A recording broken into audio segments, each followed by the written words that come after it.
அன்பு தமிழ் நெஞ்சங்களே, வணக்கம். தமிழக அரசுக்கும் தமிழ்நாட்டில் வாழ்ந்து கொண்டிருக்கக்கூடிய தமிழ் குடிமக்களுக்கும் எனது வாழ்த்துக்கள். ஓர் உண்மையை நான் இங்கே வெளிப்படையாக சொல்ல வேண்டும்.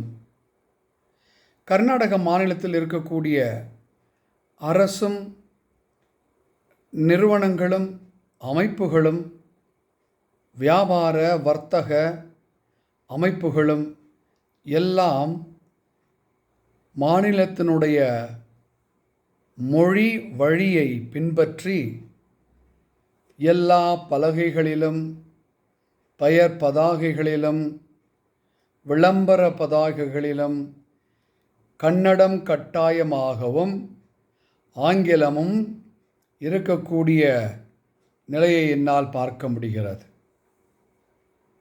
அரசும் இங்கு செயல்பட்டு கொண்டிருக்கக்கூடிய பல்வேறு மொழி சார்ந்த அமைப்புகளும் தீவிரமாகவும் சரியாகவும் இங்கு இருக்கக்கூடிய வந்தேரிகளையும் உள் மக்களையும் சரியாக வழிநடத்தி கொண்டிருக்கிறார்கள். இங்கே இருக்கக்கூடிய இந்த மாநிலத்தில் இருக்கக்கூடிய கர்நாடகத்தில் இருக்கக்கூடிய எந்த ஒரு சிறிய பெரிய கடைகளிலும் வர்த்தக கூடத்திலும் கட்டாயமாக கன்னடமும் ஆங்கிலமும் காண்கின்றோம். ஆனால் தமிழ்நாட்டில் அப்படி இல்லை. பேசுகிறார்கள். பாரதியார் கூற்றுக்கிணங்க வாய்ச்சொல்லில் வீரர்களடி என்பது போல தமிழ்நாட்டு கட்சிகளும் தலைவர்களும் மொழி சார்ந்த நிறுவனங்களும் பற்றற்றவர்களாகவே இருப்பதை என்னால் காண முடிகிறது.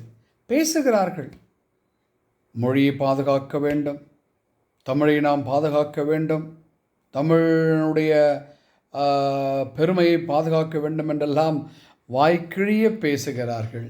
ஆனால் செயல்பாட்டில் தளர்ந்து போயிருக்கிறார்கள், மெத்தனமாக இருக்கிறார்கள். இன்றைக்கு இருக்கக்கூடிய சிறப்பாக ஆட்சி செய்து கொண்டிருக்கக்கூடிய அந்த திராவிட முன்னேற்றக் கழக அரசும் கூட இந்த விடயத்தில் மெத்தனமாகத்தான் இருக்கிறது. போய் பாருங்கள். தர்மபுரி, கிருஷ்ணகிரி, ஒசூர்,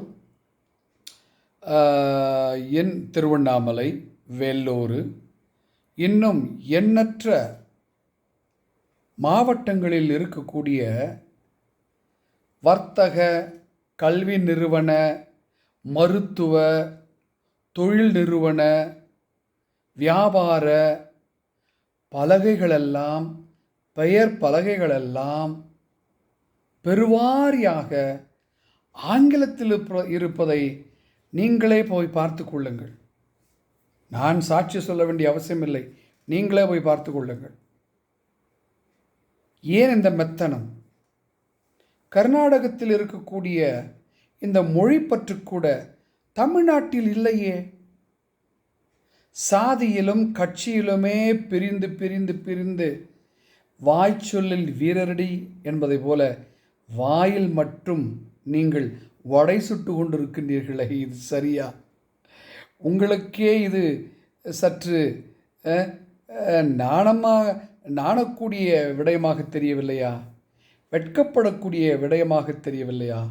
ஆகவே இந்த காணொளி மூலமாக தமிழ்நாட்டினுடைய எல்லா மாவட்டங்களிலும் இருக்கக்கூடிய எல்லா பெயர் பலகைகளிலும் கட்டாயமாக பெரிய அளவில் தமிழ் இருக்க வேண்டும் என்பதை நீங்கள் தீவிரமாக சரியாக செயல்படுத்த வேண்டும் என்று இந்த காணொளி வழியாக இந்த ஒரு செய்தி உங்களுக்கு வழங்கி விடைபெறுகிறேன். நன்றி. வாழ்க தமிழ்.